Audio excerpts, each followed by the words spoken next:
Action. ¿Qué tal, gente? Sean... Ay, no, adelante. ¿Tienes una duda? Sí, era vos de qué formación tenés, ¿o biólogo? Sí. Compañero también, ¿no? No, mi compañero Jairo es físico. Ah, ok, perfecto, Sí, perfecto. sí. Bueno, pues con eso empezamos el programa, gente. Bienvenidos otra vez a su podcast favorito de ciencia, El Menester de los Luciérnagas. Ya saben que yo soy Dan y el día de hoy tenemos a un muy buen invitado. Él es Martín Fariña. ¿Cómo estás, Martín? ¿Qué tal, Daniel? Un gusto, gracias por la invitación. No, un gusto también por acá y pues ya llevaba un poquito de tiempo queriendo tener este acercamiento contigo. Sin embargo, quisiera preguntar antes que nada, creo que podríamos abordar la charla con esta singularidad. Dime, ¿te gusta o no te gusta la saga de Jurassic Park? Bien, la pregunta es complicada, difícil, compleja, y la respuesta es, a ver si tengo acá la remera. No, no la tengo, no importa. Pero me gusta Jurassic Park, la primera y la segunda. De ahí en adelante, la verdad es que no las vi todas y las que vi no me han gustado. Así que la respuesta sería, no me gusta la saga, pero realmente la película, la uno y la 2 las amo. Me parecen obras maestras. La uno es una obra maestra incuestionable. Es buenísima, o sea, realmente creo que la dedicación que le dieron al guión, porque pues en algún momento por acá en el canal hicimos como un análisis, no tanto como para criticar, sino como para ahondar un poquito en las cuestiones de las bases científicas que tomaron. Y nos dimos cuenta que, pues sí, o sea, se ve que trabajaron y que leyeron bastante, porque meten por ahí algunos métodos que estaban en su auge en esa época. Y creo que sí se ve como este compromiso, ¿no? De que sonara un poco coherente a pesar de que puede que no lo sea, ¿no? Es que en realidad tiene algo que me parece muy bueno, así más allá de que obvio, alguien que la ve dice, no, está lleno de errores. No, pero hay algo que tiene, y esto que señalás vos, es que tuvieron un asesoramiento científico de un paleontólogo. Y creo que era el apellido Horner o Hornet, no me acuerdo. Pero se llama parecido al músico, por eso se me mezcla. Pero hubo un científico de fondo, un paleontólogo que conocía, que bueno, en este momento está pasando esto, entonces las cosas suenan, aunque sea creíbles, ¿sí? Así que más allá de los errores que uno puede encontrarle, la verdad es que en muchos aspectos esa película está muy bien. Y el científico, realmente a mí me sigue pareciendo muy interesante, ¿sí? Yo igual en las películas, en ese sentido, como digo, si se trata de una ficción, puedo tolerar un mal argumento científico si la película es buena. Sí, o sea, sí, está muy bien plantada. Ok, sí, yo sé que en la Guerra de las Galaxias no hay ruido en el espacio, pero ¿cómo voy a criticar la Guerra de las Galaxias, por favor? A New Hope. Sí.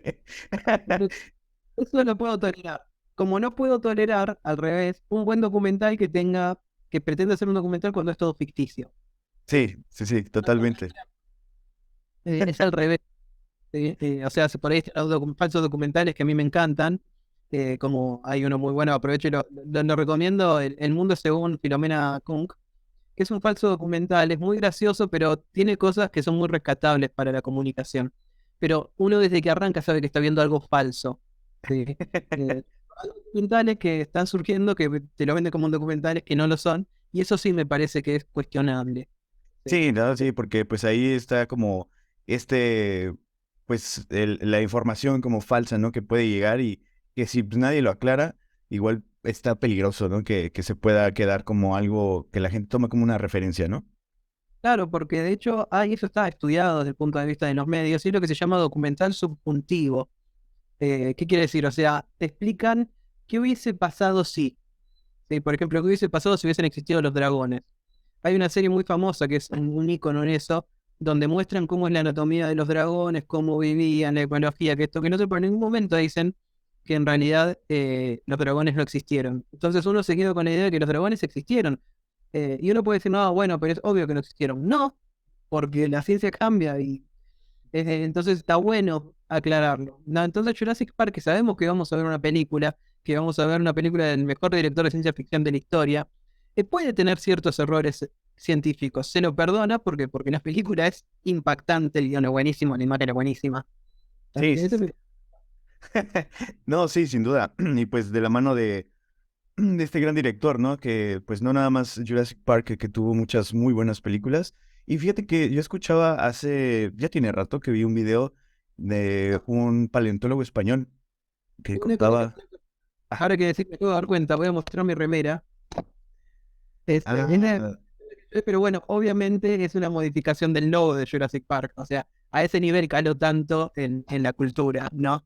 sí, sí, Todo sí, totalmente, ¿no? Y justo esto que te estaba diciendo es que este paleontólogo español contaba que pues por ahí debe de haber datos, digo, yo no revisé nada como tal, yo confiaré en esta persona de que a partir de las películas de Jurassic Park, pues como que se le dio un auge a la paleontología, porque según lo que dice es que antes como que nadie le daba bola, ¿no? O sea, como que estaba solamente ahí. Entonces, no sé, tú podrías decir que estuviste influenciado por tal vez este tipo de películas. Yo soy de la generación de Jurassic Park, así que sí, o sea, y mucha gente en mi carrera, si somos pocos, nos conocemos todos y sabemos cómo llegó, y la mayoría somos hijos de haber visto en el cine o en nuestras casas Jurassic Park. Y eso no lo puede negar nadie. También se dio que en ese momento en Argentina, un poquito de la mano, hubo un boom de un grupo de paleontólogos, un paleontólogo particular que hizo descubrimientos fascinantes, Fernando Novas, y que él estaba también en los medios de comunicación masivos. Entonces su trabajo también influenció para mí. Yo crecí viendo Novas, después compartí algunos trabajos con él, o sea, no firmándolos, pero sí haciendo colaboraciones. Pero, por ejemplo, Novas en su momento fue un hombre de mucho nombre que nos influenció al tiempo que Jurassic Park. Entonces la paleontología argentina como que tuvo un buen momento y justo cuando salía Jurassic Park. Así que todo eso, al menos a mí, me influyó mucho. Y sé por mis compañeros y compañeras que hablamos que Jurassic Park no solamente nos gusta, sino que además nos llevó el camino a estudiar paleontología.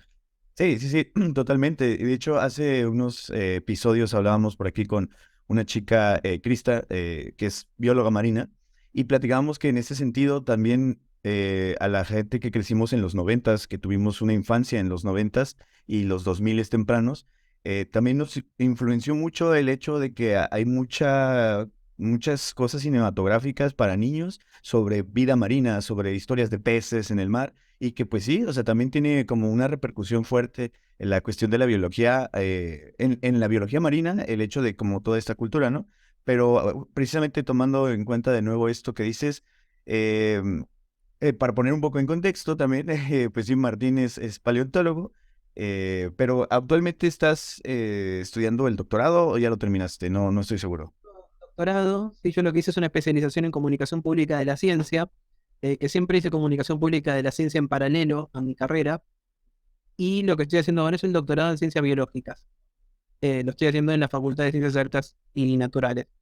En general, el doctorado de paleontología acá en Argentina se está formando recién, así que los paleontólogos nos doctoramos en biología o en geología. Yo elegí biología porque soy paleoecólogo. Yo soy paleobiólogo, o sea, trabajo con las comunidades de aves del pasado, básicamente. Así que me sirve más conocer técnicas biológicas que geológicas, que son muy útiles. Sí, sí, sí, totalmente. Oye, y ya pensando en eso, ¿cómo en general, cómo se aborda la carrera de paleontología? Porque, digo, de este lado, siendo yo, habiéndome formado como biólogo, tenemos por ahí alguna materia optativa sobre paleontología, sobre ciencias de la Tierra, etcétera, pero pues sí, ¿no? O sea, la base es biológica y un poquito más adelante voy a tocar el tema que en lo particular yo tomé paleontología evolutiva de vertebrados en una universidad allá en la Argentina. Pero pues eso lo comentamos después. Primero dime cómo empiezas o qué ves en la carrera de paleontología en general. Bien, en la carrera de paleontología, yo te voy a hablar desde la Universidad de Buenos Aires, que es donde yo estudié, que también fue la primera licenciatura exclusiva que hubo de paleontología. Porque antes lo que se hacía se estudiaba en la Universidad de La Plata, que supongo que ahí cursaste vos.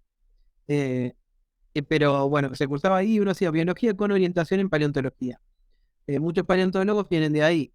Y después también está la Universidad de Córdoba, que lo que se hace es estudiar biología o geología y especializarse en un tema paleontológico. Así hicieron casi todos y todas en mi laboratorio. Mis dos directoras son las dos biólogas de distintas universidades, pero se doctoraron pensando en paleontología y hoy tienen carreras de paleontólogas gracias a esa formación. Nosotros somos los primeros en Argentina graduados con el título de paleontólogo. Yo estoy el número 70, pero en mi laboratorio trabajan el primer paleontólogo, tipo muy joven, pero que fue el primero que recibió el título de paleontólogo en Argentina. Eh, Buenísimo. Así que yo puedo hablar desde eso que conozco yo. ¿Sí? Eh, lo que tiene no quiero arrancar hablando de lo que tiene de malo, ¿no? Pero lo que tiene uno estudia es práctica, ¿sí? En esta carrera. ¿Qué quiere decir? Que uno aprende a clasificar los organismos. Aprende no tanto de la historia de la vida desde el punto de vista evolutivo, sino desde los nombres, cómo se vinculan unos con otros, cómo describirlo. Uno trabaja mucho con descripciones y comparaciones. Y lo que tiene esta educación es que es muy generalista desde mi punto de vista. Hay gente que la defiende, que le sirve. Entonces, al ser tan generalista, yo puedo saber mucho de especies de árboles, mucho de especies de caracoles, pero a la hora de la praxis paleontológica, de práctica, de hacer ciencia, uno siente que se queda con pocas herramientas, ¿no? Porque hoy en día los trabajos científicos van por otro lado. Uno se da cuenta cuando un paleontólogo, si uno conoce a un paleontólogo y lees lo que escribe, te puedes dar cuenta más o menos en qué época estudió, por la visión que tiene. ¿Sí? Entonces, en paleontología, en la UBAN, en otras facultades, en la Universidad de Buenos Aires, es distinto en ese sentido porque lo que estudiamos es muy sistemático. ¿Sí? O sea, vemos muy generalista, mucho, y después vemos un poquito más de evolución, algo de genética, las ecologías, bueno, yo soy como paleoecólogo, son optativas, ¿sí? Entonces, así la estudiamos acá en la UBA, ¿sí? Muy sistemática, muy taxonómico. Ok, ok. Tiene sentido a final de cuentas porque pues igual también es como, me parece bastante complicado como reconstruir, si de por sí las cosas que tenemos hoy en día que pues de alguna manera podemos muestrear ampliamente, pues a veces resulta complicado reconstruir la historia de qué está sucediendo actualmente, pues también debe ser un rollo ahí muy complejo poder reconstruir algo del pasado, ¿no? O sea, y además yo no sabía que existe. Digo, no soy especialista en el área, ¿no? Pero no me había imaginado que pudiese haber paleoecología, que tiene sentido, pero pues ¿cómo, o sea, tú cómo haces a partir de qué tipo de cosas reconstruyes estas historias? Bueno, yo considero, y esto es una opinión personal, una línea que trabajo yo, que en realidad yo hago biología, no es que soy paleoecólogo, yo hago biología con fósiles. Porque a mí, yo estudio los fósiles como si fueran organismos actuales. Es mi punto de vista, no es que estoy siendo una escuela rara. Entonces yo aplico todas las técnicas ecológicas o sea, las descripciones, las ecológicas, uso las mismas que se usan en biología. ¿Sí? No me limito solamente a lo que se llama, bueno, la riqueza, los nombres de las especies. Trato de compararlas, pero utilizo mis índices, son los mismos que cualquier biólogo, lo conocerás, Janus, Weiner, todo eso yo lo aplico en, con mis huellas fósiles. Yo trabajo con huellas fósiles. Y en base a eso hago la descripción de los lugares como si yo estuviera viendo ese lugar ahora, ¿sí? Consciente de que tengo muchas piezas faltantes. Estoy consciente de que estoy viendo algo que está muy secado. Lo que pasa es que yo soy consciente de eso y no lo oculto. ¿Sí? Entonces yo tengo que pensar por qué veo lo que veo, por qué no veo lo que no veo y qué marco teórico me apoyo. ¿Sí? Ok, ok. Un biólogo tiene que seleccionar, quizás una bióloga tiene que seleccionar con qué herramientas trabajar, qué parámetros medir. Sí, porque vos podés ir al campo y podés medir, bueno, la cantidad de especies de aves que hay, cuántos insectos, la acidez del suelo, la temperatura, la humedad, pero después no analizás todo, haces una selección. ¿Sí? Entonces, yo al revés tengo que tratar de agarrarme de todas las herramientas posibles, porque yo no puedo saber, o me cuesta mucho saber la humedad del suelo, no puedo saber la temperatura que había el día que se formó esa huella. ¿Sí? Entonces, yo tengo que valerme de muchas otras herramientas. Son dos formas de abordar lo mismo, ¿sí? Pero es eso, o sea, yo soy paleoecólogo, aunque me gusta decir que yo soy biólogo con fósiles. Ok. Oye, pues está como, te digo, pues precisamente me dio risa esa parte que dices como de yo no oculto, ¿no? Que hay cosas que me hacen falta, porque pues realmente sabemos que a veces suele suceder que pues se manipulan, digámoslo, a conveniencia ciertos datos mucha gente, ¿no? Para precisamente que obtener lo que uno espera para, no sé, X o Y razón, ¿no? Pero eso me gustó mucho lo que dices y creo que es algo que en general, pues abarca no nada más qué bueno que no nada más se limite a como la idea general que uno puede tener, ¿no? Como, pues es que así como está el cliché de que los biólogos solamente nos dedicamos a animalitos y plantitas, pues en general creo que podría ser que se tenga una idea de que un paleontólogo solamente trabaja con los fósiles o como con los restos, ¿no? Que pueda tener, pero qué loco que tengas o sea, que tengas este panorama tan abierto y pues, no sé, a final de cuentas, me imagino que te especializas en un área o como ya hablando, digo, muy particular de lo que podría ser tu proyecto o de tu área de estudio, es como reconstruir la ecología en algún momento de la historia, en algún área en específico o algo así. Sí, exacto. Yo trabajo en 3 lugares. Mi plan de trabajo incluye 3 lugares. Uno que se llama Vinchina, la formación Vinchina en La Rioja, que es uno de los mejores lugares del mundo para ver huellas. Es ese. Estoy muy orgulloso de trabajar ahí porque es un lugar hermoso. Y a nivel paleontológico, uno encuentra tantas cosas que se cansa de encontrar, realmente.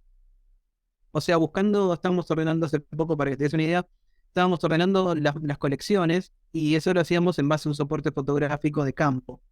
Y mirando fotos de campo, encontrábamos que había más fósiles de lo que nosotros habíamos visto. Y eso nos pasa todo el tiempo con las cosas que vienen de Vinchina. Terminás de hacer una cosa y dices, ok, terminé. Y de golpe mirás las fotos y decís, che, ¿y esto cuándo estaba ahí? Es muy loco. Eh, entonces yo trabajo en Vinchina, trabajo un poquito más atrás, en una quebradita que tiene más años, o sea, que Vinchina tiene 10 millones de años. Después trabajo en un lugar que tiene 45 millones de años y me voy a extender hasta el Cretácico, hace 66 millones de años más o menos, para ver cómo eran las comunidades de aves. Sí, o sea, cómo eran, yo no puedo decir que había determinados aves, porque yo trabajo con huellas, que dejaron las aves, pero puedo decir, ok, acá teníamos aves limícolas, o sea, que comían de determinada manera, que habitaban ciertos ambientes, acá teníamos flamencos, yo trabajo mucho con flamencos particularmente, y acá tenemos aves que quizás eran más parecidas a las palomas. Entonces yo voy viendo cómo van cambiando a lo largo del tiempo y en base a eso puedo inferir cómo cambió el tiempo o cómo, al contrario, el clima, porque esto siempre está, en este caso se puede hacer de las dos maneras, cómo el clima fue influenciando, fue empujando a la comunidad para un lado o para el otro. ¿Sí? Y después tengo una rama que es como más, no novedosa, pero sí que la hacemos muy poco en el mundo, porque más que nada medio complicado, que es la neoetnología, que es la paleontología experimental. Yo lo que hago es trabajar con aves actuales y las hago caminar por distintas superficies. Entonces voy viendo cómo cambia la huella según si el ave corre, si tenemos más humedad en el sedimento, si está haciendo otra cosa, ¿sí? Y en base a eso le saco fotos y reconstruyo. Y después comparo con el material fósil. ¿Sí? Eso se hace muy poco, básicamente porque no es el target, no es lo que más le interesa a los paleontólogos y paleontólogas. Son creo que 4 o 5 laboratorios en el mundo que lo hacen, por eso como que crece muy lenta esta rama.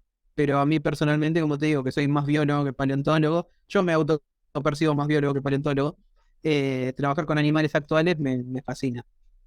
Oye, está buenísimo porque esta parte, supongo que como en todo gremio, en toda área, debe de haber como lo favorito, ¿no? De hecho, hace poco platicaba con un amigo que me decía, a él le interesa la paleontología, él es de aquí de México, y estábamos abordando esta parte de que pues en México no está tan desarrollada el área de la paleontología, porque pues aparentemente carecemos como de aquellos que se llevan el foco, que son los dinosaurios, ¿no? Pero pues me estaba platicando de que hay gente que trabaja con fósiles de esponjas de mar, ¿no? Por ejemplo, y que pues ahí hay un montón de cosas que hacer y pues en esta parte tenemos algunos desiertos donde hay mucho fósil de invertebrados y como cosas así, ¿no? Entonces, pero me imagino que, pues sí, quienes se llevan todo el foco han de ser los dinosaurios, ¿no? O sea, como que todo el mundo tal vez quiera como especializarse en algo de dinosaurios, ¿no? Claro, es lo que más gusta, lo que más llama la atención. Tenemos como una obsesión desde pequeños con los dinosaurios, pero la paleontología es muy amplia. A mí, por ejemplo, después de las huellas fósiles, tecnología, o sea, no sé si vos o la gente que lo va a escuchar sabía que existía esto de estudiar huellas fósiles. Eso es algo que no está muy en el común de la gente, ¿sí?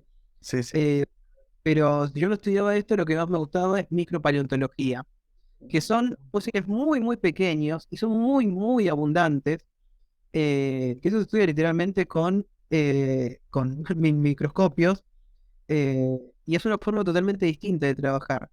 Y a mí me parece una rama hermosa porque tiene muchas aplicaciones paleoecológicas y paleoambientales. A vos que te gusta la biología marina, por ejemplo, eso te da información sobre cómo fueron cambiando las mareas, cómo fue cambiando el nivel de salinidad.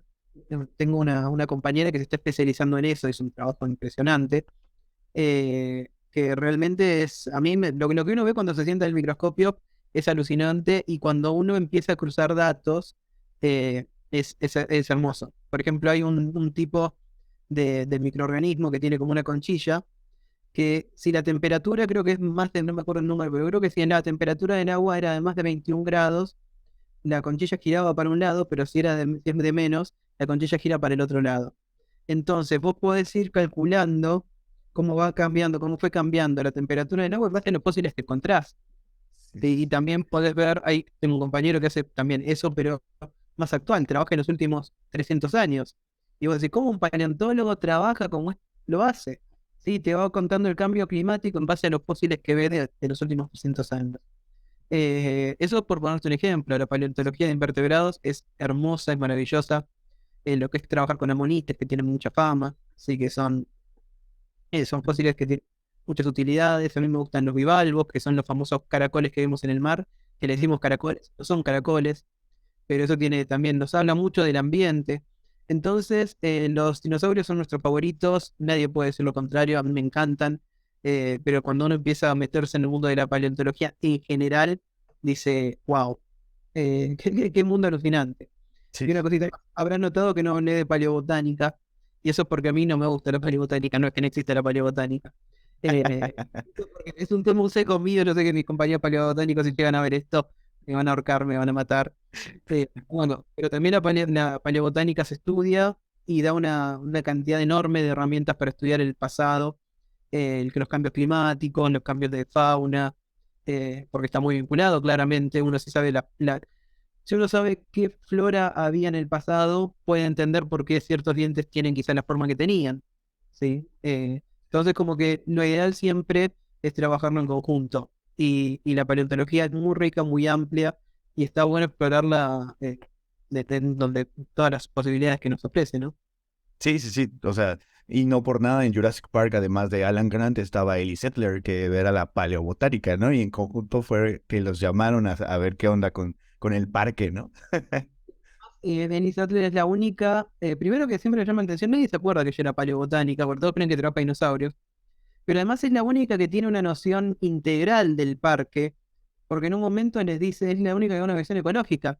Le dice, estas especies, no me acuerdo cómo se llama una especie de planta, dice, estas dos especies están separadas por 90 millones de años.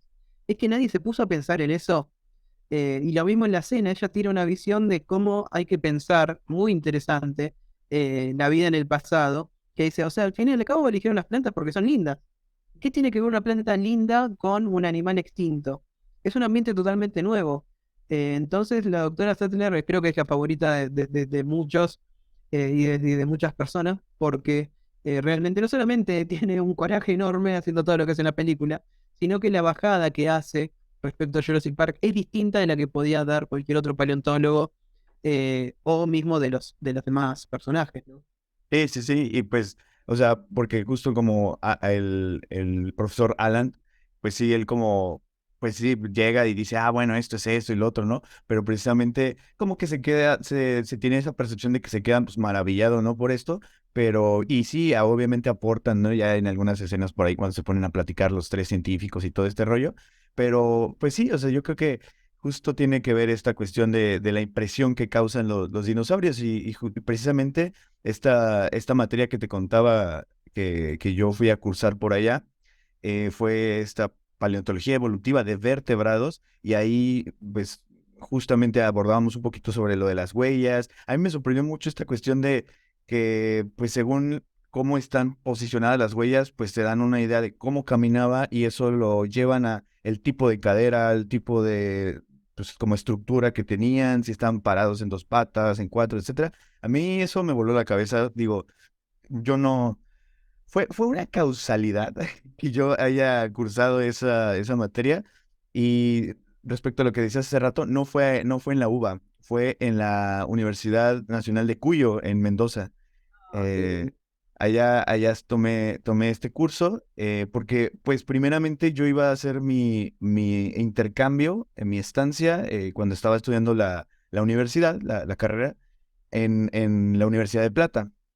Entonces hubo por ahí un error administrativo que ya no pude irme y fue como, pues, escoge otra universidad y yo estaba como de, diablos, no tengo un plan B, ¿no? O sea, yo solamente tenía como plan la Universidad de Plata y pues ya buscando como de las universidades, encontré que ahí en la Uncuyo había algunas materias que yo podía cursar, porque al final de cuentas ya tuve como que armar mi estancia o mi intercambio con lo que hubiese, ¿no? O sea, con lo que se pudiera. Y terminé tomando esta materia de vertebrados por ahí en la Facultad de Ciencias Agrarias. También cursé algo respecto a zootecnia, no sé, una cuestión que pues más o menos se relacionaba como con mi línea, pero me acuerdo que llegaron y me empezaron a hablar de razas de cerdos, de vacas y como de cuestiones que yo no sé, yo no tenía ni idea de qué estaban hablando, ¿no? Y me acordé de un ejercicio que dijeron, a ver, ¿cuál sería el mejor como escenario de la tierra en cuestión de Argentina para criar cierto tipo de vacas, ¿no? De raza, y yo así de, no, ni siquiera sé cómo está dividida la Argentina, o sea, ¿cómo quieres que pase esto, ¿no? Pero bueno, en fin, o sea, a lo que iba es que, pues, la cuestión de la paleontología, pues, a mí me sorprendió mucho, estuvo muy bonito llegar a un laboratorio de dinosaurios, ¿no? O sea, yo dije, ¿qué rayos? ¿Dónde estoy? ¿No? Laboratorio, laboratorio de dinosaurios. Sí, sí, sí, El de Bernardo. sí, sí, sí. Y por eso no es casualidad que hablen tanto de huellas, porque él es uno de los ignólogos más conocidos. O sea, dentro de mi rama de trabajo, si bien hacemos grupos distintos, él es una referencia. ¿Sí? Yo soy muy amigo de dos becarios de él, que también están trabajando ese tema. Entonces la Universidad de Cuyo tiene ese desarrollo. Yo estuve en marzo del año pasado saludando nada más, porque estaba de pasadita, y conocí el laboratorio y es muy lindo. Es realmente muy lindo lo que hacen ahí. Entonces, claro, tenían tanta visión de las huellas que no es que no se le prestan atención, pero muchas veces la dejan de lado. Pero en este caso fuiste a un laboratorio donde tiene un desarrollo muy grande y hay gente con mucho renombre que trabaja muy bien este tipo de cosas. Sí, sí, sí, o sea, no sé si actualmente, porque pues yo estuve por allá hace como 8 años, cursando esta materia, pero pues supongo que todavía deben de tener como el esqueleto falso de un dinosaurio, ¿no? En la entrada. No, no, sí, supongo que está todavía, ¿no? Sí, sí, sí, lo tienen. Y hace poco también encontraron un nuevo dinosaurio que se estima otra vez podría ser el más grande del mundo, ¿sí? Porque los argentinos tenemos eso, y esto lo digo con todo el amor que le tengo a mis colegas. No, pero todos los años tenemos el dinosaurio más grande del mundo, hay que buscar. Pero bueno, este era un fósil muy, muy particular. Yo me saqué una foto al lado, obvio, me saqué al lado del fémur, así como haciéndome el canchero, pero fue un trabajo enorme. Y sí, tienen esas cosas. Está buenísimo. La verdad, Sí. ese laboratorio me ha encantado, no solamente por cómo me contaron mis compañeros, me hicieron una visita guiada por todo ese laboratorio, sino, bueno, por cómo trabajan, que ya te digo, son profesionales muy reconocidos acá. Sí, sí, sí, estuvo. O sea, yo no tenía ni idea, ¿no? De que estaba como con gente que tiene tanta trayectoria trabajando en esta área. Y hasta que alguna vez, no sé, por entregar alguna tarea, lo que sea, fuimos a visitar al doctor en su oficina. Y entrando al laboratorio de dinosaurios, vimos como había los recortes del diario, ¿no? De los periódicos, así de que descubriendo y acá en campo, ¿no? Sacando algún hueso y fue como, órale, ¿quién es este señor, no? Estuvo loquísimo y estuvo muy bueno, estuvo muy padre esa experiencia. Más lo que es ir al campo, o sea, buscar los fósiles es una de las cosas más lindas que uno puede hacer. eh, que es, en realidad de eso vivimos. O sea, no solamente porque obtenemos nuestro material. Ir al campo nos hace ir a buscar fósiles, es lo que nos hace vivir. O sea, nos encanta. Hay gente que literalmente pasa su vida por organizar una campaña paleontológica, pero porque le gusta. Y a mí que me gusta, yo soy bastante salvaje en muchos aspectos y me encanta esto de ir al medio de la nada a acampar. ¿Sí? Después por ahí me cuesta un poco más trabajar con los fósiles, no sé, buscar fósiles. Hay cosas que me son más fáciles, otras que no, pero nosotros nos encanta. ¿Sí? Las fotos que nosotros subimos, queremos que sea así, mira, encontrando un fósil, es el momento, es ahora. Es lo más lindo desde mi punto de vista, es lo más lindo de la paleontología.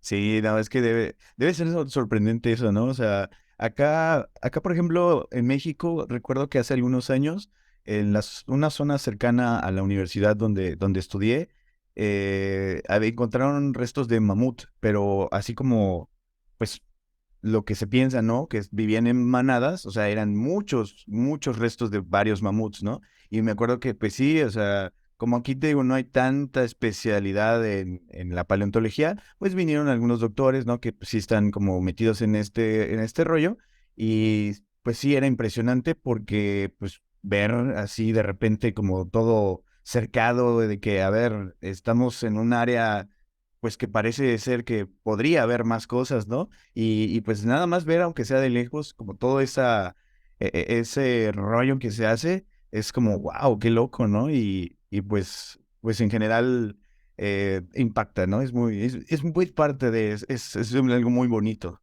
como Sí, dices. y pasa mucho que cuando uno encuentra fósiles que son comunes, por así decirlo, por ejemplo, en los criptodontes, no sé si sabés lo que son los criptodontes, no sé, No. ¿dónde tienen los en México como son?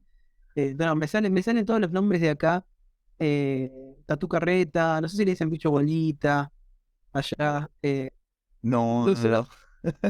No, pero a ver, aquí va a haber una imagen para contextualizar, pero Por eso, acá son los análogos, nosotros le decimos las mulitas, que no tiene que ver con las mulas, o tatú carreta, tiene distintos nombres, son como mamíferos acorazados.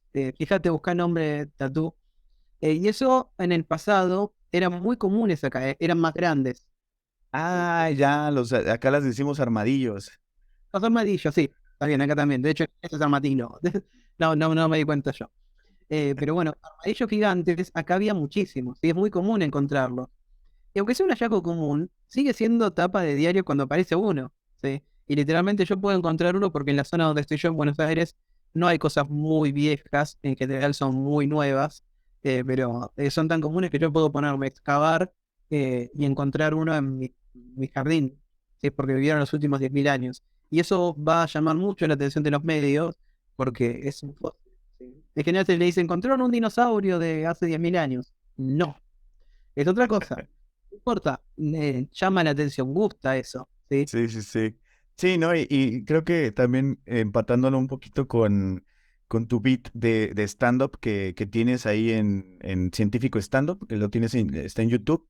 Me acuerdo justamente que también mencionabas lo de que se le olvida a la gente de que la doctora Settler es paleobotánica y como también algo relacionado a esta cuestión de la impresión, ¿no? Me, me dio mucha risa. De hecho, antes, yo creo que conocí tu trabajo porque alguna vez estaba buscando así como stand-up de ciencia en YouTube y me salió esa serie, ¿no? Ahorita me gustaría que me platiques un poquito de cómo se formó esa idea, porque a mí me parece genial. De hecho, yo estoy queriendo en un futuro, tal vez no tan lejano, poder armar algo similar acá en México. Nada más que de repente no hay tantas personas que hagan stand-up. Yo estoy comenzando recién. Pero, ¿cómo llegaste a esto de científico stand-up? Primero te voy a hacer dos preguntas. Supongo que lo conoces a Franco Escamilla, ¿no? Sí, Y los estandaperos más famosos y los mejores, a mi gusto, que tiene Latinoamérica, él es de México, sí, si no me equivoco. sí, de hecho es de Eh, un pueblo cercano a donde yo nací. Él es de Cuautla, Morelos, y yo de Cuernavaca, Morelos. ajá. ¿Y ahora vos dónde estás en sí? Yo ahorita vivo en Baja California, en frontera con California. Claro, bueno, entonces la conoces a María Laura Marcías. Sí, Bueno, ella es stand-upera, ella para mí es una de las mejores que quedó. Pero para llegar a eso, si vamos a contar un poco la historia del grupo Popper, que es un grupo de stand-up científico, fue, porque nada, creo que siguen, pero yo me alejé hace un tiempo. El grupo de Einstein en realidad surgió del Ministerio de Ciencia y Tecnología de la República Argentina. Es una idea que tuvo una productora que trabajaba en Tecnópolis, que es un parque de ciencia que hay acá, junto con un gran divulgador argentino que es Diego Golombek, posiblemente sea el más conocido, Diego. Entonces dijeron esto de armar un curso de stand-up. Y en realidad se armó dándole stand-up a gente que ya era científica. ¿Sí? O sea, nuestro profesor fue Diego Weinstein, que acá en Argentina es el gran maestro del stand-up comedy. ¿Sí? O sea, los grandes comediantes que se conocen de Argentina, todos o el 80% salieron de Diego Weinstein. Entonces nosotros no nos vino a hablar un hombre de cómo comunicar ciencia con un humor. Él nos vino duro y puro stand-up. ¿Sí? Y también surgió a partir de una convocatoria abierta pero selectiva. Y no es que se anotaba cualquiera. Para este curso se anotaron 300 personas, no, 200 personas más o menos, y quedamos 30 seleccionadas. A lo que apuntaba el curso es que tenga formación científica, pero también ya tenga formación en escena o algún otro grupo, algún otro talento. Si tocaban la guitarra, tengo compañeros que hacían danza, muchos veníamos del palo del teatro, eh, pero eso te lleva a gente que hacía improvisación, sí, creo que dos chicas nada más habían hecho stand-up antes, que una es Nadia Cheramoni, que es muy conocida. ah, Entonces, en base a eso se seleccionó. Le quedamos 30 personas, 20 terminamos el curso, porque fue un curso de 4 meses, así que fue así. Y Diego Weinstein es un gran profesor, pero es un docente muy estricto en muchos aspectos, ¿sí? Lo cual hoy se lo agradecemos porque uno entiende, cuando está en el escenario haciendo stand-up, entiende todo lo que decía Diego Weinstein, realmente. Y en base a eso, cuando termina el curso, formamos el grupo Popper Stand Up, que Popper quiere decir popularización entre risas. Eh, eh, Popper, aparte de hacer el juego con el epistemólogo, ¿no? Por eso se escribe con una P, no con dos. Y lo que pasó con Popper fue que empezamos a hacer muy buenas funciones en Tecnópolis. Teníamos un show, no recuerdo si era uno o dos shows semanales. Al principio eran dos, estoy seguro, después creo que fue uno por semana.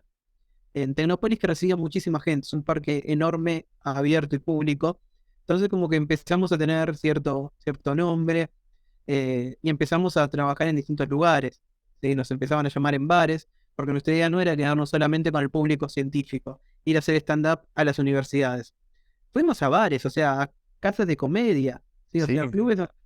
Tenías hablando gente desde lo mal que le andaba el auto, gente que te decía que no sé, tenía problemas con el esposo y nosotros que le hablamos de problemas que teníamos en el laboratorio.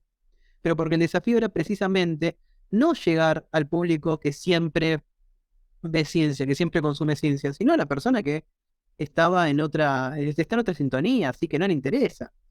La verdad que en ese sentido Popper fue una herramienta muy robusta, fue una idea excelente, porque el stand-up, la comedia, rompe barreras de una manera que no se imagina. Yo tuve la suerte en 2017 de participar en el Festival Ciudad Emergente, que hay acá en Argentina. Es un festival muy conocido, es muy grande también, y la selección la hacía Dalia Utman, que es una gran comediante de acá. Entonces la selección era estricta, pero ¿por qué? Porque el público que va a ver ahí stand-up suele ser público que busca un buen stand-up, ¿sí? No sé si es buen stand-up, pero es gente que conoce del stand-up, es masivo el espectáculo, entonces como que no es gente necesariamente le interesa ir a ver ciencia. ujú. Yo quedé seleccionado y la verdad es que me fue muy bien en esa presentación. La pasé mal en las previas preparando todo, pero después ese día me fue muy bien. O sea, la gente seguía lo que yo contaba, se reía, aplaudía. No sé si alguna vez subí el video de esa presentación porque tiene mal audio, pero algún día lo voy a subir porque me siento muy orgulloso de cómo resultó el humor para llegar a gente que no se llegaría de otra manera. Así que por ahí no le interesaba sentarse a ver un programa de ciencia y conocer algo más. Pero sin embargo quiso ir a ver comedia, sí, fue a ver comediantes que hablaban de cualquier cosa y de golpe apareció uno hablándole de cómo busca dinosaurios. Eh, es una herramienta muy robusta el humor, y eso nos llevó a recorrer parte de la Argentina. O sea, con Popper hicimos giras durante 2016, 2017, creo que hasta 2019 estuvieron haciendo giras. Yo en el 2017 me alejé porque estaba con muchas cosas, eh, pero sé que ellos se están moviendo el día de hoy. Incluso llegamos a hicimos presentaciones en el exterior, estuvimos en Ecuador, estuvimos en Uruguay. Sí, eso como poco, pero después nadie haciendo stand-up estuvo en Bolivia también. O sea, se fueron moviendo. Sí, o sea, el nombre de Popper trascendió por suerte en las fronteras de Argentina y me dejó a mí personalmente, la verdad, esta experiencia de recorrer el país literalmente hablando de ciencia y haciendo comedia. Sí. Así que es algo que nada, que yo agradezco haber formado parte. Y esto tuvo su corolario, o sea, su gran coronación con el programa científico stand que salió en el canal de Ciencia y Tecnología del Ministerio de Ciencia y Tecnología, que se grabó en 2016, eh, que lo presenta Adela Gutman, precisamente, esta comedia tan conocida. O sea, ya ahí te das cuenta cómo se van armando las cosas. No fueron a buscar una científica o científico gracioso. ¿Sí? Buscaron una comediante en serio, una persona que sabe de comedia, que es conocida, que es muy buena, para presentar las comedias científicas, a los comediantes o comediantes científicas. Entonces de ahí surge el programa científico stand-up, que al final no tuvo segunda temporada, todos creímos que sí, porque éramos 8, pero en el grupo éramos 15. Fueron 8 programas al final, una de las cuales es Maru Marcías, María Laura Marcías, que es mi gran amiga, que me dicen Popper, es mi hermana, mi comedy buddy, como le decimos. Con ella, bueno, siempre cuando está armando algún monólogo o algo, me hacemos videollamadas, me muestra qué cambiarías, que esto, que el otro. Sí, sí, sí. Y para mí es una persona que también ha hecho carrera en el stand-up, está ahí en Baja California, y la verdad que lo que sabe ella es algo para aprovechar. Entonces como que se fue difuminando los poppers por todos lados, diseminando, ya te digo, si quieres armar algo de stand-up comedy científico, habla con Malu, porque es lo mejor que vas a conseguir en Latinoamérica, es de las mejores, sin duda. Sí, no, o sea, y es que justo esto que decías, esto que mencionabas de que está muy padre cómo puedes llegar a estos tipos diferentes de audiencias. No sé, por ejemplo, acá yo, de hecho, tomando el consejo que en algún momento tú nos diste a un grupo que estábamos llevando como un curso introductorio al stand-up de ciencia, no me acuerdo hace cuánto tiempo, debe tener tal vez un par de años o por ahí. Era pandemia, de que ya sabes, ¿no? Auge de tomar cursos en línea y te metías a todo y pues me metí a uno de esos. Y estuviste en creo que fue la última clase, eran 5 días y el último día tú estuviste por ahí, te conectaste y dijiste que recomendabas mucho que, pues uno, si le interesaba hacer stand-up de ciencia, pues que te metieras de lleno al stand-up, ¿no? O sea, como no nada más al stand-up de ciencia, sino como a agarrar tablas en el stand-up en general. Y pues a partir como de ese consejo, me empecé a subir a los open mics y un día me tocó de que en un bar subirme a un open mic donde había otros dos muchachos aparte de mí, pero ellos eran raperos. Entonces iban a rapear, a improvisar o a sacar sus beats con sus rimas y todo. Y el público que había eran amigos de los raperos. Entonces, pues gente que estaba buscando escuchar rap y de repente me ponen en medio porque ponen primero a uno de los raperos, luego a mí y luego al otro.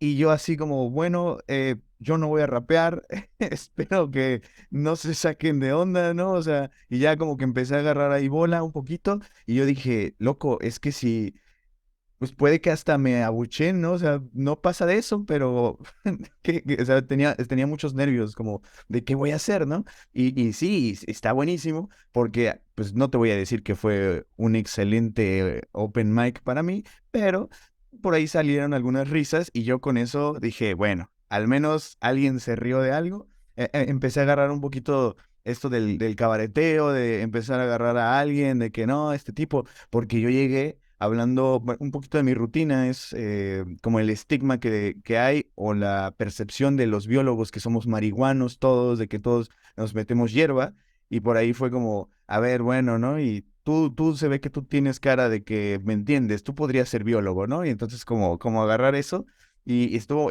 muy padre, pero en general, sí, creo que el stand-up es Es de las áreas que más me gustan para comunicar la ciencia, porque precisamente eso, o sea, no llegas con alguien o más bien una persona que va a escuchar stand-up, no es como que llegue quiero aprender algo, ¿no? O sea, quiero reírme. Y a través de eso, pues si algo se queda, está buenísimo, ¿no? Pero pues la idea es como estar un poquito permeando en esas áreas y que también a mí me gusta mucho que te vulneras, ¿no? O sea, con el stand-up pues eres la persona, pues como realmente no te puedes mostrar. Y eso me gusta precisamente para también que se quite esta idea que se tiene en general de que los científicos somos como súper serios, aburridos y eso, ¿no? Entonces, me parece buenísimo todo eso. Porque en realidad el stand-up por ahí, hay alguien que está escuchando esto y no sabe bien qué es. Uno cree que es un cuentachistes el stand-up, que lo hace el gracioso. Me acuerdo que cuando contaba que hice el curso, esto, lo mismo que te conté a vos, una chica me dijo, pero no es que vos sos el gracioso del curso que después sigue haciendo chistes. No, el stand-up tiene reglas, tiene muchas cosas para llegar a eso, pero además no es contar chistes, es dar una opinión, ¿sí? Es ser uno mismo y es hablar de lo que le pasa. Entonces yo doy este consejo, que el que quiera hacer stand-up científico, que haga stand-up, porque si vos sos científico o científica, vas a hablar de vos, ¿sí? La ciencia va a estar ahí, ¿sí? Vas a hablar de la tensión que te genera tu laboratorio, o de lo bien que lo pasás, de lo que odias en tu laboratorio, ¿sí? Que no entendés cómo trabajan ciertos científicos, porque vos lo ves. Quizás lo difícil es entender, bueno, no me voy a meter a hablar de cómo me corre un western plot, ¿viste? Porque no, porque eso por ahí es más difícil. O de los problemas o sea, lo que hiciste vos fue muy bueno de vincular al otro, ¿sí? Al espectador. Que eso es lo que tiene problemas. O sea, tenemos que saber en qué punto compartimos cosas con la gente y en qué punto no. Yo no puedo subirme al escenario y decir, ¿viste cuando vas al campo, al desierto, ¿viste? Y no encontrás ningún fósil? Porque eso no le pasó a nadie. No, o sea, le pasa a un toro por ahí. Me voy a la Universidad de Cuyo, donde están mis amigos, y digo, sí, me pasó. Pero no va a pasar en un bar, ¿sí? Pero sí a uno le pasa que todos tienen un mal día en la oficina, todos tienen un mal día en el trabajo, entonces eso genera empatía, ¿sí? Sí, sí, sí. Eso del stand-up, y por eso digo, si alguien quiere hacer algo con ciencia, que no busque cosas muy específicas, que las hay, ¿sí? Hay grupos, hay talleres, pero si querés comunicar ciencia con música, aprende a tocar una guitarra, ¿sí? Si querés escribir teatro científico, no busques cursos de teatro científico, que los hay, si acá una compañera mía lo da, pero aprende primero sobre teatro. Si querés pintar pinturas científicas, ok, aprende pintura, después lo vas aplicando. ¿Sí? Ese es mi consejo para toda la gente que quiere hacer eso. Sí, ¿no? O sea, al final de cuentas es parte de una especialidad, ¿no? O sea, uno no llega precisamente siendo, no sé, o paleoecólogo de cierto sector sin antes haber cursado lo general de la paleontología, ¿no? Entonces, igual con el stand-up. Sí, exacto. O sea, uno tiene que aprender para llegar a lo que uno llega, tiene que transitar un camino. ¿Sí? Y en stand-up es lo mismo. O sea, vos recién decías que difícil que fue esa actuación para vos. Yo he tenido funciones, y esto es lo que no te cuenta ningún comediante, o hay gente que sí, pero cuando uno va a un open mic, uno no va a pasarla bien. Porque los chistes, el open mic es el momento donde uno está probando chistes, cosas que nunca escribió, que recién escribía y que quiere hacer como reacción al público. Eso el 90% no funciona. Entonces, literalmente uno dice, bueno, sí, entonces, ¿viste? Y pasó esto. Estamos esperando la risa y el aplauso y la gente está cruzada de brazos. Y eso es feo, ¿sí? Que te miran raro. Ahí vos tenés que notar que este chiste no funciona. Pero incluso pasa que después de que estás haciendo mucho tiempo el monólogo, de golpe la función es mala porque no pegaste onda con el público, porque vos estabas mal o porque el público estaba cerrado. Y eso te va a pasar. El stand-up es un camino de mucha frustración y con esto no quiero decir que no hagan comedia. Sepan que para llegar a ser Terry Seinfeld, ¿sí? O para llegar a ser Dalia Goodman, por mencionar a Dalia, que es la gran comediante argentina, van a tener que pasar malos momentos, ¿sí? Y van a tener shows espectaculares. Y no van a, quizás no tengan el jet privado que tiene Jerry Seinfeld. Ok. Y hablando de Jerry Seinfeld, si quieren conocer más del mundo de la comedia, recomiendo que vean Comedian, que es un documental de él, es un verdadero documental, que hace un paralelo como él dice, bueno, voy a crear mi nuevo material, y como a la larga, para probar el material, tiene que ir a cafés, bares, lugares a actuar donde actúa gente que no tiene nombre, como puedo actuar yo, ¿sí? Pero entonces, y hay un chiste que se me hace él lo hace como chiste, pero se hace un poco amargo, que él pregunta, dice, bueno, ¿quién de ustedes le gustaría ser comediante? Y uno levanta la mano. Y dice, sí, ¿te gustaría de verdad ser comediante? Dice, vos nunca vas a ser más famoso que yo y sin embargo yo tengo que estar acá compartiendo escenario con ustedes. Como diciendo, no, no, no por agresivo, sino Sí, gracioso, sí, porque sí. claro, uno va viendo el documental y es la amargura de decir, ok, estoy contando chistes, soy Jerry Seinfeld, y no me funcionan. Sí, sí, sí. Soy el mejor comediante de la historia. No me funcionan los chistes. Pero bueno, los voy trabajando y en paralelo se cuenta la historia de otro comediante que recién está empezando y que hace el mismo camino, con otra esperanza, ¿no? Porque Jerry Seinfeld, quizás después de armar un monólogo y tener que probarlo para un público pequeño, en lugares que no son cómodos, es quizás un retroceso entre comillas. Pero Ujú. para este comediante que está empezando, llegar a ciertos escenarios es wow. ¿Sí? Así que si uno quiere ver el lado oculto, no el lado oculto, sino el lado menos conocido del stand-up, comedian de Jerry Seinfeld, es, es hermoso en ese sentido.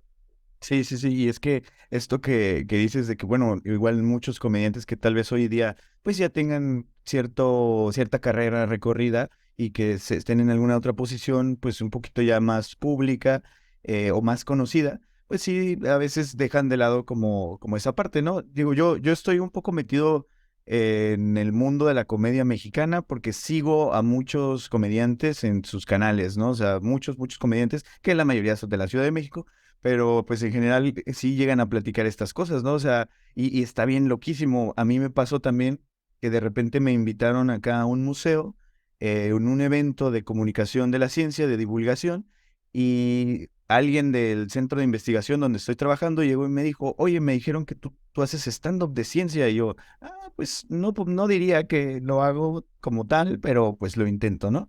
No, pues te invito, mira, vamos a tener este evento, no sé qué. Y yo, sí, sí, sí, sí. Entonces, pues yo llego y de repente entro ahí a un auditorio donde hay muchos niños y no, nunca me dijeron que iba a haber muchos niños. Entonces yo dije, rayos, ¿cómo voy a hablar de marihuana, de drogas, de cosas así frente a tantos niños, ¿no? Y entonces de repente sí, como que me sorprendió mucho. Traté de improvisar algunas cosas, de ahí en el momento traté de sacar otro. La verdad me fue terrible porque cosas como que pues tenían sentido como en la rutina que ya tengo escrita, este tiempo como ¿cómo se dice? Para dar el remate, ¿no? Y entonces, pues no caía porque pues una, lo estaba como distorsionando mucho y otra, pues estaba saliendo ahí al momento, ¿no? Y pues era como, no, ¿sabes? Creo que tenía que hacer como 15 minutos, hice como 5 y dije, gracias, adiós. Eso a mí me pasó en Uruguay, que en una de estas giras que me habían invitado, había ido solo en esa oportunidad, y a la tarde había estado en un colegio, en una feria de ciencias, en Minas, muy cerca de Montevideo, y me había ido re lindo. O sea, las maestras, los alumnos, todos re contentos. Y a la noche fui a un bar y dije, la tengo que romper en el bar de Montevideo, me tengo que consagrar, porque sí.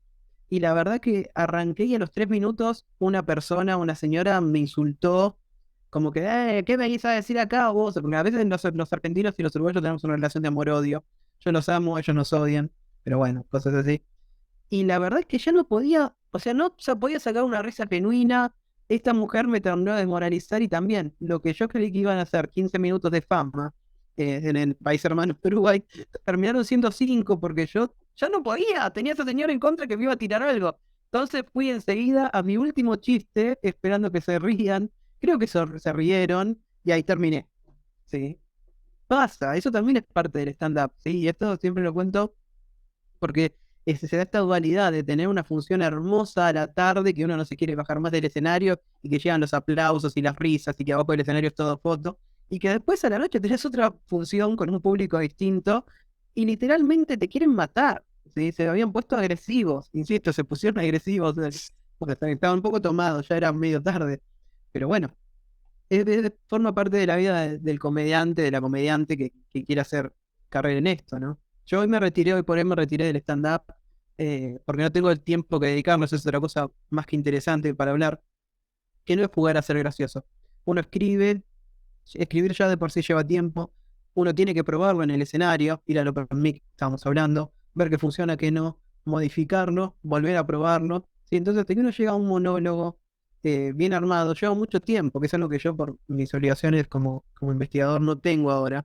Así que en diciembre del 2021 hice una linda función con amigos, Se dio así, dije, bueno, ok, en un lindo lugar, que salió todo bien y dije, está bien, hasta acá llego. Pero bueno, hay gente que lo sigue haciendo, el stand-up comedy, hoy Nadia Teixeira-Moni es como la gran referente. María Laura Marcías también lo sigue haciendo de manera regular. Entonces yo creo que hay que buscar esas cosas. Y yo dije basta, pero para dedicarme también a hacer comunicación de otra manera, pero es frustrante y requiere tiempo. Así que hay que respetar mucho a los y las comediantes, porque no se trata de ser gracioso. Si uno es muy vulnerable y uno tiene que poner lo mejor de sí para llegar a sacar una risa legítima. Sí, sí, sí, es algo complejo. O sea, yo, por ejemplo, creo que desde octubre del año pasado no me he subido a un escenario, precisamente por eso, por falta de tiempo. Y porque, como dices, o sea, trato de escribir así en momentos, ¿no? Porque, pues, además de escribir la tesis, que uno está metido acá en el proyecto de investigación, pues que haces otras cosas, etcétera, pues buscar esos momentos y pues es como, yo escucho mucho de los comediantes que te digo que sigo, que ellos hablan de que cuando le entraron bien de lleno al stand-up fue porque dejaron lo que estaban haciendo. O sea, porque dejaron su trabajo a lo mejor y dijeron, ya es el momento, aquí quiero entrarle, ¿no? Entonces, precisamente hablan de eso, de que, pues, a veces, pues piensas como que puedes llevar así las dos cosas, pero si realmente quieres dedicarte como a una carrera de stand-up, pues hay que enfocarse como en cualquier otro tipo de carrera, ¿no? Entonces, sí, Si no querés hacer carrera, pero querés hacer las cosas bien, o sea, querés subirte a un escenario, aunque sea una vez, no por semana, quizás cada 15 días, pero querés que cuando ese momento sea único y la gerente se ría, vas a tener que dedicarte, ¿sí? Aunque vos digas, no, yo tengo un buen negocio, tengo un buen trabajo, no quiero hacer carrera en stand-up, quiero hacer reír a la gente eventualmente. Bueno, eso va a necesitar trabajo igual.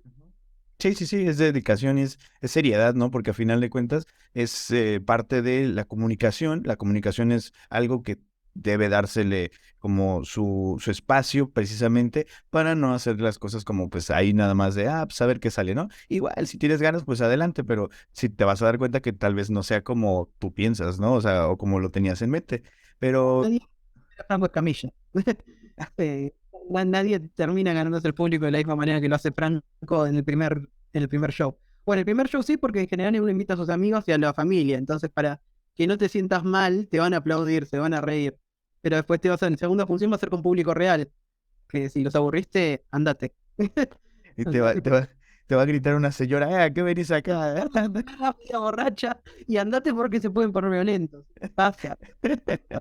Sí, sí, sí. No, oye, y entonces, ahora que dices que dejaste el stand-up, veo que tienes como poder, no sé si puedo llamarle un alter ego, la persona profe Alucigenia. Claro, el profe de Lusigenia es mi lado divulgativo. En realidad, Martín Ezequiel Farina es licenciado en paleontología y es becario doctoral, ¿sí? Se dedica a sus tareas durante la semana y durante las noches combate el crimen, que es combatir el crimen. En este caso me refiero a hacer ciencia sin comunicarla, sin compartirla. Y va con el nombre de profe Lusigenia. Sí, que es un profesor de ciencias, nadie sabe muy bien, que lo que hace es explicar distintos conceptos, no solo de paleontología, sino de cosas que me interesan a mí, ¿sí? Porque hay cosas que yo no manejo y no. Creo que uno de los conceptos que manejo o sea, una de las pautas que me puse yo como profe de los ingenios es no hablar de cualquier cosa porque está de moda. Si yo no sé inteligencia artificial, que ahora están hablando todos, yo no me voy a poner a hacer videos de eso por más que peguen, porque no. Sí, sí te puedo hablar un poquito más de cosas evolutivas, de los dinosaurios que se encuentran, pero bueno, propio Lucigenia es eso, es mi alter ego, es este proyecto que en realidad surge un poquito de un programa de televisión que hice el año pasado. Sí, perdón, se filtra el ruido de afuera porque está pasando un avión con ruido. Sí, pero muy, muy bajito, no te preocupes. Pero bueno, eso para que conozcan un poco de la cultura de lo que es vivir en Buenos Aires, en el conurbano. No sé, pasan aviones en la zona que estoy cerca de un aeródromo haciendo publicidades, pasa un montón. Bueno, decía, en realidad el proyecto que yo inicié en 2019 se llamaba Lucigenia Divulgación, que era básicamente también crearme un espacio paralelo donde yo pueda hacer, por un lado, mi carrera científica y por otro lado, comunicación. Y el año pasado, en un programa de televisión de un canal muy importante, me invitaron a ser el profe de ciencias, precisamente. Y yo dije, ok, quiero ser profe, pero que no quiero ser profe de ciencias, quiero ser profe de Lucigenia.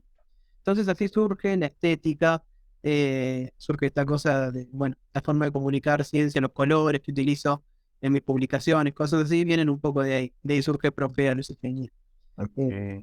Y entonces esto es ahorita como es tu espacio en donde estás comunicando y me decías de hecho al inicio de la plática que venías de hacer unos videos, me imagino que están relacionados a esto, ¿no? Sí, yo presenté durante mucho tiempo una charla que se llama Barrilete Cósmico en la evolución humana a través de los goles de Maradona. Sí, yo lo que hacía era mostrar goles. Acá Maradona, sabes que es muy importante para todos y todas. Hay quien lo discute, que sí, que no. Bueno, yo soy maradoniano como religión, como se dice habitualmente. Eh, entonces yo lo que hago es pasar un video de Maradona y hacer una explicación breve de por qué Maradona podía jugar como jugaba, ¿sí? ¿Por qué tuvo la posibilidad de hacer un gol con la mano? ¿Sí? Porque no hizo cualquier gol, no fue que le agarró con la mano y le empujó. Cerró el puño, y para cerrar el puño, ¿qué tenés que tener? Pulgar oponible. Y eso fue muy importante en la historia de la evolución. Sí, lo mismo cuando hace el famoso gol, o sea, estamos hablando siempre del Estadio Azteca de México, que por eso lo queremos tanto. O sea, las argentinas y mexicanas también tienen una relación rara. Hay mucho amor de un lado y a veces hay mucho del otro. Yo particularmente quiero mucho a México.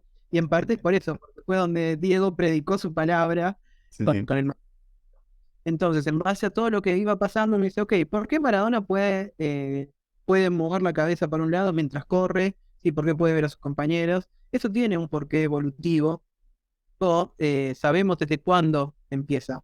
Entonces, esos videos hace poco, o sea, eso era una charla que yo daba, y hace poco ganamos un concurso para convertirlo en videos, así que próximamente, supongo que en 2 meses, van a empezar a verlos en la web, espero que salgan en algún canal también. Eso. Es deseo mío, y es por si alguno lo está viendo, gente de los canales de televisión, no digo Marcelo Tinelli, no digo Adrián Suar, pero si quieren pasar videos de un joven divulgador sí, que tiene un gran equipo, que tengo una compañera, Sabrina Arriola, que también la conocí, ella es diseñadora, pero la conocí en un posgrado de especialización de comunicación pública de la ciencia, o sea, hay gente formada para eso. Hablando de sumar gente, ¿no? Ese sumó mi amigo Andrés, que él trabajó en televisión, o sea, trabajó en muchos programas conocidos, entonces hay trabajo atrás de eso, así que si quieren, estos contenidos van a ser públicos cuando salgan. Pero bueno, hoy hicimos la prueba de cámara, salió todo muy lindo, nos divertimos un montón y esperamos grabar en los próximos días. Oye, qué chido, qué emocionante. Y sí, ojalá, es más, aquí también vamos a tratar de pues, estar compartiendo, obviamente, el contenido y pues para que justamente se haga un poquito más común. Creo que a través de la pandemia, TikTok, pues, dio un gran boom, porque pues todo el mundo estábamos ahí buscando en qué entretenernos y esto. Y me parece, tenemos una percepción con un grupo de amigos que hacemos comunicación pública de la ciencia, en que pues el TikTok le dio algo importante a esta área de comunicar la ciencia y pues fue una ventana donde pues hoy día te puedes encontrar cuentas de TikTok con gente que está comunicando y que tienen muchas vistas, ¿no? Entonces, eso es en la parte de la red, de la web, pues esta cuestión, ¿no? De cibernética, pero sí que también pues aunque la televisión tal vez hoy día ya no tiene tanto peso como hace algunos años, pues me parece que también le hace falta por ahí que se siga compartiendo como este tipo de cosas, ¿no? Aquí hay algunos amigos que sí salen en algún programa o tienen una sección pequeñita, por ejemplo, Andrea Sumuano, que es una chica de la Ciudad de México, que ella es veterinaria y pues tiene una sección en esta cadena de Televisa, que pues es de las más importantes, ¿no? Acá en el país. Tiene una pequeña sección donde ella habla algunas cositas, ¿no? Le dan un momento para hablar acerca de algunos animales. Entonces, eso está buenísimo, pero pues hace falta más en general, ¿no? Que se nutra un poquito y pues estaría buenísimo ver próximamente este trabajo que van a empezar a grabar y pues emocionados y ojalá y podamos estar platicando en algún otro momento para ver ya un poquito más de esta experiencia. Bien. No sé, Sí, no, adelante. digo, sí, no, obviamente quedamos conectados. Obviamente, si la gente de Televisa está viendo, esto va a ser abierto, o sea, nos pueden pasar en México. Si después del Chavo del Ocho pueden poner un segmento de ciencia, sí, que de hecho a Maradona lo menciona el Chavo del Ocho, lo menciona la Chilindrina en uno de sus, en un capítulo, y Diego siempre reconoció que era fan del Chavo, así que imagínense, bueno, no sé si sigue siendo de Televisa los derechos, pero bueno, imagínense Chavo del Ocho, micro de Maradona y no sé, un especial de Franco Escamilla. Para mí me cierra. Siento que le está haciendo tiene parte, Daniel le va a pasar mi contacto, sí. Pero bueno, yo agradezco personalmente la invitación a charlar. La verdad la pasé muy bien, fue muy agradable. Y bueno, seguiremos en contacto para seguir intercambiando ideas. Claro, claro que sí, Martín, muchísimas gracias. Y no sé, ya para cerrar, ¿hay algo que te gustaría decir? No sé, alguna cosa que quizá querías mencionar o lo que sea, es tu momento. Básicamente, tres cosas. Si la Tierra no es plana, las vacunas funcionan y la humanidad llegó a la Luna. Ya con eso y con que me sigan en las redes, eh, profe Alucigenia o Alucigenia OK en Twitter, yo con eso ya soy feliz. Sí. Ok, buenísimo, buenísimo el cierre. Ahí están ya apareciendo en las redes. Y pues ya saben, muchísimas gracias a quienes escucharon hasta este momento. Ya saben que esto es el Menester de las Luciérnagas, donde pues invitamos a mucha gente que está metida en estas cuestiones de la ciencia y de otros temas pues interesantes. Y ya saben, si tienen alguna duda, espero que estén en YouTube para poner ahí en los comentarios. Si lo están escuchando en Spotify o en Amazon Music, pues vayan al YouTube o a Facebook o a las redes que quieran, háganle llegar sus mensajes también a Martín. Y pues por aquí nos vemos la próxima. Muchísimas gracias, Martín, de nuevo, y pues estamos en contacto. Nos vemos. Hasta luego. Chao.